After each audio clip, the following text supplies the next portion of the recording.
तो नमस्कार प्रणाम भोजपुरिया भैया लोग और सब बताएं कैसे बानी रउआ सब है। उम्मीद करता नहीं रउआ सब ठीक ठाक होखा भैया और हमहू ठीक बानी। तो स्वागत बाटे आप सबके राइटर विजय बागी के चैनल पर।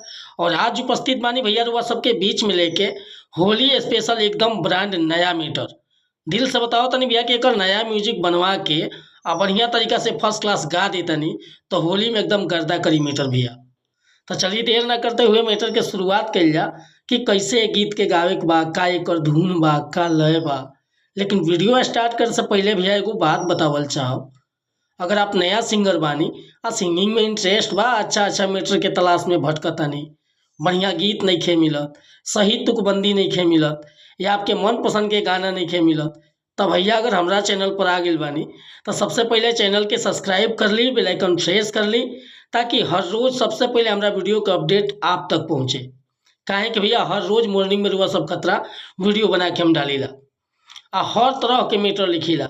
Sad song, love song, orchestra song, romantic song, धोबी गीत, रंगदारी गीत, चाहे सीजनली कोनो प्रकार के मैटर रुआ लिखवावे के बा बेहिचक रुआ कॉल कर सकीले, चाहे व्हाट्सअप कर सकीले। डिस्क्रिप्शन में हम आपको नंबर दे दिले बानी। बिल्कुल उचित चार्ज पर रुआ के गाना मिल जाए भैया व्हाट्सअप के जरिए फुल सॉन्ग। तो आज के मीटर देखल जाए कि कैसे गाँव के बाटे।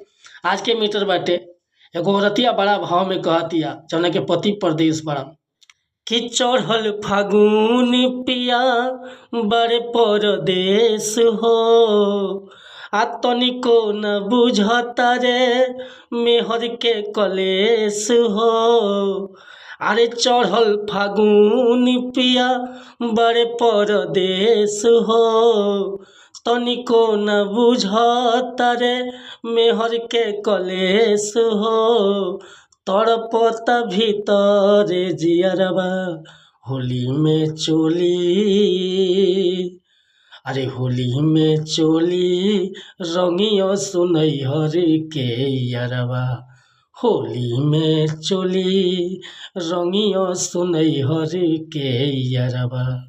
तो भैया हम ऊंचा स्केल से नहीं गौले रउआ एकरा के हाई पिच से बढ़िया से गा देतानी आ बढ़िया लाइव म्यूजिक होके एकदम दिल के छू जाई भैया ई मैटर। तो अगर ई मैटर पसंद बा, फुल गीत लिखवावे के चाहतनी तो बिल्कुल उचित चार्ज पर गाना रुआ के व्हाट्सअप के जरिए मिल जाई। हमार व्हाट्सअप के नंबर बाटे 8874473128। कोनो प्रकार के मैटर लिखवाओ होखे चाहे नया म्यूजिक बनवाओ होखे बेहिचक रुआ कॉल या व्हाट्सअप कर सकतनी भैया। और वीडियो पसंद आए तो एगो लाइक करब, कमेंट करब, मनोबल बढ़ावे खतरा। हर रोज रुआ सबके बीच में नया नया मैटर लेके उपस्थित होत रहब। मिलता नहीं फिर से अगला वीडियो में कुछ नया गीत के साथ, तब तक अनुमति चाहता नहीं। नमस्कार प्रणाम धन्यवाद भैया। जय हिंद, जय भारत, जय भोजपुरी समाज।